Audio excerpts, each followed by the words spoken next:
everyone, Sean Williams here with Bungalou. We're back out here at the property on Bardstown Road in the Highlands. It's been a while since we've come back to you to update you on some things, but progress has been a little bit slow just with coronavirus and things of that nature. But wanted to bring you up to speed with what's going on, and as you'll see behind me, we have this exterior wall framed up temporarily to help support it, and we'll show you here in a minute where we've had to go in and do a lot of structural and foundation work to shore this up. So it's an old building, late 1800s, early 1900s, and just kind of coming apart a little bit. So obviously we want to make it structurally sound and safe for the people that are going to be staying here.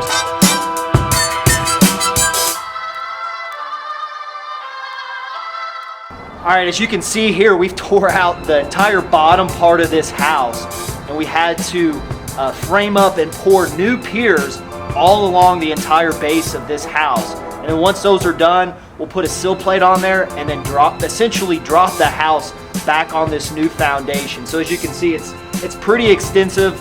There's some termite damage, some water damage, and it's just what you get when you buy these older properties.